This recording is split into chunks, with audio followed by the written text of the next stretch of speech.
To Korea, my friend, welcome aboard. This flight is to somewhere all the time because today we have a personality, a great human being who ever made athletics worth watching in the 90s. But before I proceed, I want to apologize for audio quality that has not been forthcoming. I've been falling short of glory and, and audio. Thanks for the subscriber who reminded me that the last quality in the audio was anything but below par. I hope I have fixed it. We can proceed now. We are back in the air. To Korea, my friend, my subscriber, liker, audience that you are, global family. I hope you are healthy.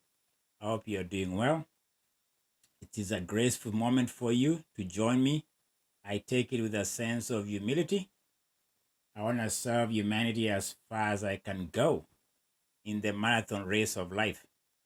Yes, today I want to introduce to you a name and leave it for you to contemplate.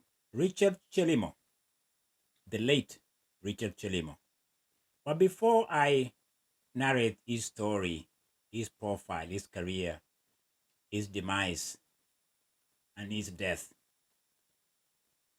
let's just appreciate life. Take a deep breath. Just do that. Check your mental health. Check your spiritual health.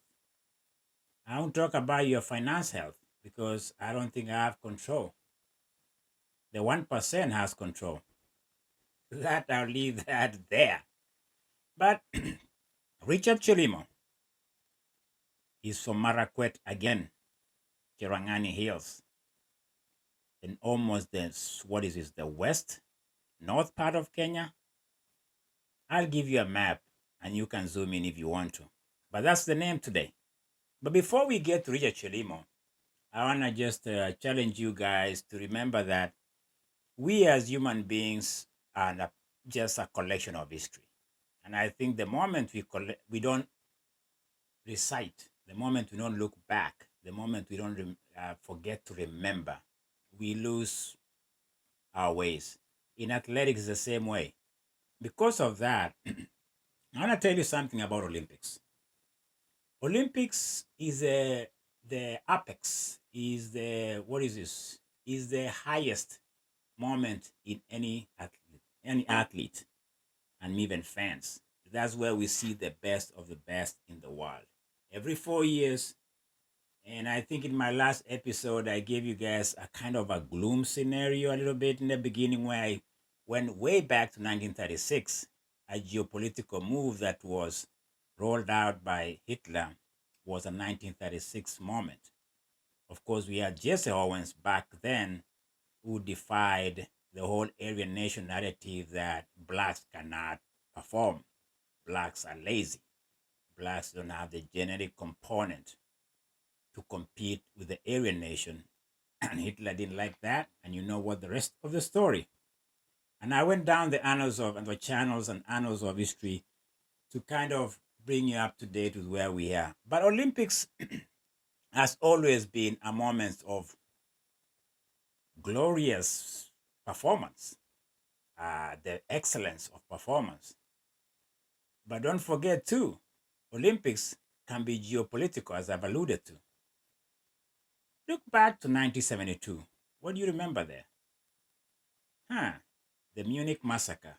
So Olympics can be anything. And again, you have the boycotts in those 1976. You have all those geopolitical movements. So I'm just trying to tell you or remind you that Olympics is where things really happen. There's a lot at stake. Countries take this very seriously. Some invest a lot, including this country of America, who have always dominated when it comes to medal count. After this, after the Cold War, post-Cold War, China is on the rise in the athletics. Come to gymnastics and everything else. It's surprising how track and field has not been in the China radar in the past few Olympics. I don't know. I'm not going to tell you, but I'm just trying to give you a broad stroke, a paint of what Olympics is all about. The reason why I'm doing this is because I've introduced you a name, an athlete, but I haven't told you why. So let's go back to 1988. Why is that Olympic screaming attention?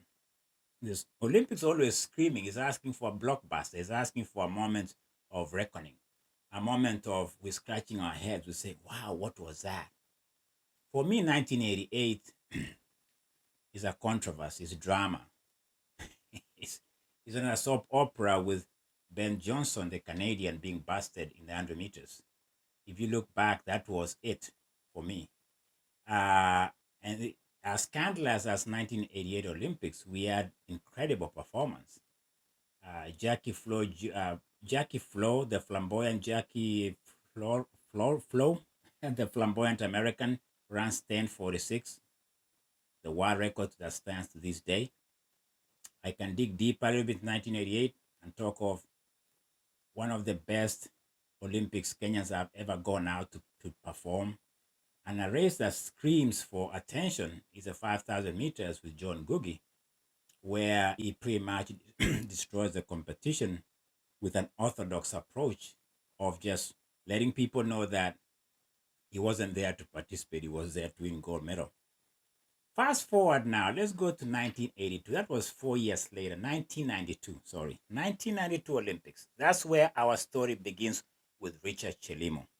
But before Richard Chelimo gets on stage, that Olympics in 92 has everything for we can talk about, but I'll spend time with one athlete. There's a few things that screams for me in that Olympics of 92 that I want to just rewind a little bit. Let's rewind the tape. I don't want to borrow that. There's a podcast that calls it Rewind the Tape. I think it's a Kenyan. He uses that a lot. I don't want to do that here. But we are going to rewind ourselves and kind of backpedal a little bit to 1992 Olympics. 1500 meters final. The local hero, Famin Kacho, runs away with it with 200 meters to go. Nordin Museli fades. He was a favorite coming in. He was not only was he a favorite, the world record holder at that point in 1992. He fades. Famin Kacho wins that race. Slow time, but the crowd pushes him to win that race. The other race on that moment in 92 is the 1500 meters women. World champion Asiba Boumaka from Algeria comes to these Olympics with a swagger. Watch that final. Asiba Boumaka wins in 3:55, destroys the competition, and finishes wailing and dancing and telling the world she's an Algerian, she's gonna do this thing in her own way, and she wins. That is 92. Incredible race. Both 15 for men and women was incredible. I think for me, favorites just didn't show up. I think Boumaka was a favorite coming in and she not disappoint. The other, I don't know why my throat is, I think I went running and my throat doesn't like that. Let me use some chai to clear that. The other race that 92 was a headliner was watching 400 meters semifinals. If you haven't seen it, I recommend it. This is what happened. It's a 400 semis. A Brit takes off, hits the back straight. His hamstrings gives way. He goes down. He gets up. He is determined to stay in his lane and win and finish on one leg. The father, Jim Renmond. This is Derek, the athlete. The father, Jim, decides to forgo the protocol. He decides, no, my son is in pain. I'm going to go help him finish the race. And it's an iconic moment in 1992 Olympics. I was very sad to hear the father passed away. I don't know which year, but he was 81 years old. That is what we call a moment of grace. He puts his arms around his son, Derek, and they both walk jog, whatever, to the finish line. And the crowd went crazy. I think that's why Olympics is a beautiful moment. Every 4 years, we see some of this human human capacity to perform and show this form of care and love. Derek Redmond and his father, Jim Redmond, semifinals, 400 meters, 1992 Olympic Barcelona. Iconic moment, my friend. Having said all that, now you are ready for Richard Chelimo. Are you? I hope you are. Let me introduce you to you again. Richard Chelimo. Who is this guy? So, 91 is a junior, and he wins his junior category in the cross country, and he pretty much announces that he's arrived as a junior winner in the cross country championship. I think it was in Spain, Italy, somewhere. With that, I think the age was 15. I'm a Kenyan. There's no way a 15-year-old is going to win junior championship in cross country. We've had problems with age problems. Documenting age in Kenya can be problematic. I don't think he was 15, but let's say he was 15, because we cheat a lot with our age in Kenya, don't we? And I don't think I'm not blaming Kenya. I'm just saying documenting. We don't have the data. We don't have the capacity sometimes. People just give birth. A child is raised. We can just say he's 15, and Richard Chelimo was 15 in 91, and he's a junior champion in the cross country. Let's leave it at that. I don't know how it happens with that recognition. The Kenyan team in the trials of 92 assumes now is a senior. That's 91 is 15. He's 16, of course, in 92 for coming Olympics 92. So he's a senior. I guess you're a senior 16, right? It's interesting how these numbers play out. So he's shown that he can perform. By the way, I want to tell you something. Let me just, before we move fast forward to 92, in 91, there's World Championship 2 at the same time. You know where it was. It's in Tokyo. And Richard Chelimo, he's already been baptized into being a senior. He's been initiated, either it was initiation or hazed, whichever you look at it. So he was in Tokyo, 10,000 meter final. The favorite in that event before the race, all the pundits added that the Moroccan Khalid Skah. Keep that name in mind. Khalid Skah, the Moroccan, was a favorite in 10,000 World Championship Tokyo 91. So as usual, Kenyans back in those days had strategies. They believed in their tactics. They believed that the only way to beat competition, back then it was Morocco, maybe Algeria. Ethiopia hadn't come up yet, but they are coming. They are just on our tails. And so the strategy into that final was that, okay, Moses Tanui was a Kenyan favorite. Khalid Skah is a Moroccan favorite. So we know there's one thing we can do. Not everybody's going to win. Only one winner here, right? So we need to sacrifice somebody. We need to have somebody run people out of their feet in the first few laps. They chose Richard Chelimo as a sacrificial lamb. Literally, he was. He went out and he did his job. 13:30, the first 5K. You guys don't know that back in those 13:30 in the first 5K is quick. And after that, Khalid Skah was third. It was 1-2 for Kenya at that time. So it was a matter of time before we see the penultimate lap. And then here comes Moses Tanui, wins gold. Richard Chelimo settles for silver. That is 91. Khalid Skah gets bronze. Well, now he's a big boy, isn't he? Let's keep the countries. Let's fly from Japan World Championship. Let's go to Barcelona Olympics. And here again, let me set you up. It's another final. It's another nemesis. Arch rivals have been building from Khalid Skah now to Richard Chelimo. They are the two protagonists in the final. It is set to be the final, and things unfold quick. Before, Richard Chelimo was notorious front runner. That's how he did his thing. He just pushed himself, and if you have anything left, come get me. That's how he raced.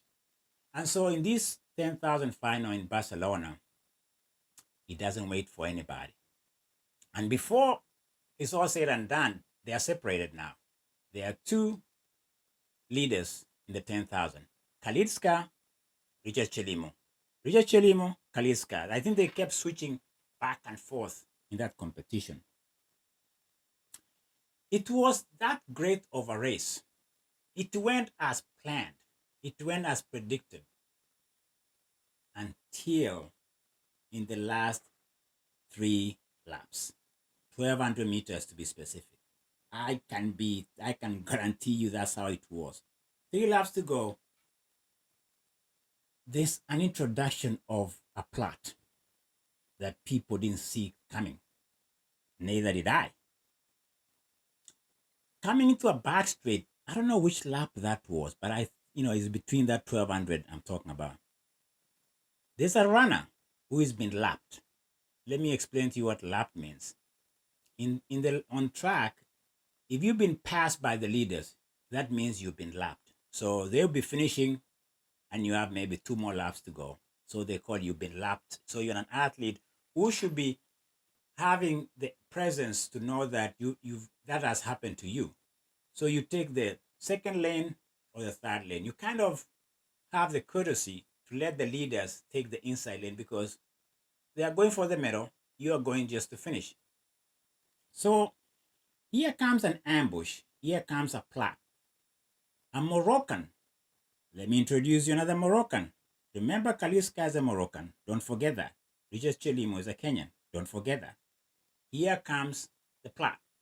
An injection of drama that will unfold. Bouyateb, another Moroccan, decides to join the top 2 runners as I don't know what. But he introduced himself. He ambushed the top 2. He joins them after he's been passed and kind of tags along. Have you ever driven down the highway, all of a sudden you look in the rear mirror and you're like, why is this person tailgating me? You start to panic. You're looking around, you're like, what the heck is going on behind my car? How did this guy just start tailgating me? I'll use that phrase here. Bouyateb, the Moroccan, start tailgating the top 2, Richard Chelimo and Khalid Skah. Strangely and unexpectedly, he thinks he can now lead and assist, quote unquote assist, or even pacemake, or be a pacemaker for Khalid Skah, the Moroccan. That is what he thought he was doing now. He decides to take this thing to another level. I've been lapped. No, I can help my country, man, win this thing. Let me play the mind game with Richard Chelimo, who at this point seems confused. The only person he saw thus far until the last 700 meters was Khalid Skah. All of a sudden he's like, hey, we're being tailgated here. It's a violation of the rules. Bouyateb knew it. Khalid Skah knew it. But no, you act innocent. You pretend you don't know. That is the trick here. But that's not what is happening. The crowd notices that too, and there's a booing going on. There's a little bit of incensed. They are incensed. They're kind of saying, hey, what are you doing? You've been lapped. You should be on the lane 2 or 3. Let them go. It gets so bad. There's a Swedish official who runs towards Bouyateb at one point and tries to grab him to remind him of the fact that he shouldn't be doing that. That is drama, my friend. It gets so bad that at a certain point, he decides, okay, I think I've been exposed. He falls back. So it is now Khalid Skah second, Richard Chelimo in the lead. I think at this point, I can tell you that the mental aspect of it are taking a toll on Richard Chelimo. If you watch that YouTube, you'll see it. It seems to be confusion. His naivete kicks in. I think the trick had worked because when Bouyateb forced the back of the 1-2 runners in the back straight, again, Khalid Skah looks back and gives him that look of, hey, you can do more. He looks back at Bouyateb and says, come on, you can do that one more time. By the way, you can watch that clip. It's kind of scary, what I'm narrating here. Because it's a violation of the rules, by the way. It's a pretty much a no-no. You don't do that. He looks back and Bouyateb surges again to the front and gives Chelimo another moment. He kind of looks unrattled. It does you go with Bouyateb or you stay with Khalid Skah? And that is the trick. It got so ugly to me that I think when Khalid Skah decides in the last 150 meters to surge and go for the gold, you could tell Richard Chelimo was a beaten finalist. Of course, he gets silver for that moment. Khalid Skah gets gold. So we thought until the Kenyan officials appeal for what they had seen as a violation of the rules in IAAF. They get the reprieve. They got gold for 14 hours until Morocco team reappealed.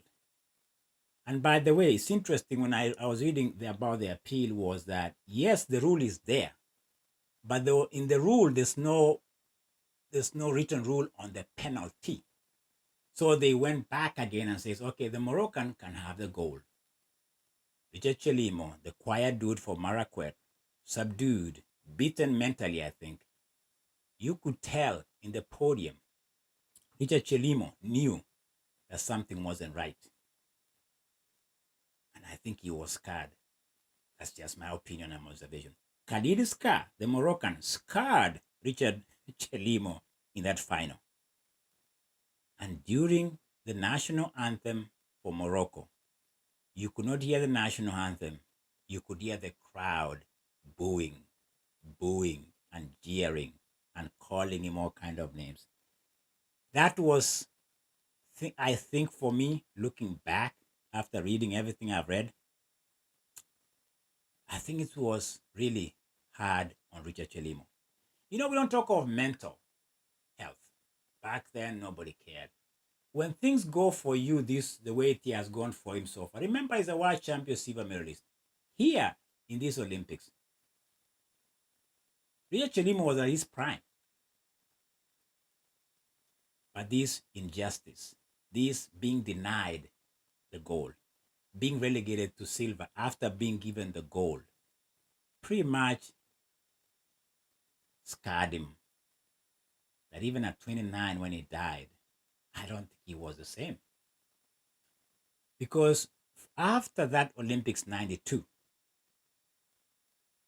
you can go watch Richard Chelimo. I think he came back, tried to run some races, and I think in 93, he broke the world record again. I think in Stockholm. He ran 27 something. He broke the world record. He's the first guy to break that world record back then. 5 days later, Yobes Ondieki, a Kenyan, went under 27 in the 10K. Richard Chelimo, 5 days of world record, 14 hours of gold, sacrificed in World Championship in Tokyo just to be silver guy. That silver, that idea that he could not celebrate or even own that world record, that gold, whatever that is in World Championship. I don't know whether it's me or anybody else. I'm not speculating, but I think it takes a toll on anybody. You win one day, you are being sacrificed the other day. You are world champion or world record holder for 5 days, and that was his career. I'm a speculator. I'm a prophet. That's what I claim. But I think Richard Chelimo reminds me of his cousin, whom I've discovered was Moses Tanui. His cousin, Moses Tanui, Did you remember the episode I just shared with you the other day? 92 Olympics. He didn't make that Olympics. He goes to Atlanta, he gets silver. Is that a family tragedy? Is that the family story where at their prime in 92 for both of them, they are denied or justice is not coming their way? Right is not happening. Things are going to go right for both of them. I don't know. But Moses Tanui and Richard Chelimo seems to be joined in what I call being denied an opportunity to be gold medalist. Both of them is all about Barcelona. It was Barcelona for me with Richard Chelimo. May he rest in peace. I find it interesting that at this time of death, he had gotten depressed. He had succumbed to alcohol, gained a lot of weight. He was a shadow of the past. And most Kenyans who have fallen out from being at the top of their game in athletics have suffered these kind of tragedies. At 29, the stories that come out of Kenya of people being at the top of the mountain in their careers begs this question: where is the care of after athletics in Kenya? It's not Rio Chelimo screams for that kind of attention, but it's not forthcoming for most of them. There are many, many stories, but today it was Richard Chelimo and trying to see him through the lenses, through the panorama view of Barcelona. Khalid Skah versus Richard Chelimo. What a defining race, a defining moment that either we can only speculate, destroyed him mentally, or he was never the same. That is the story. And Moses Kiptanui, his cousin, never made it to 92 Olympics. Got silver in 96 Atlanta. A family of warriors. Rest in peace, Richard Chelimo. That was me.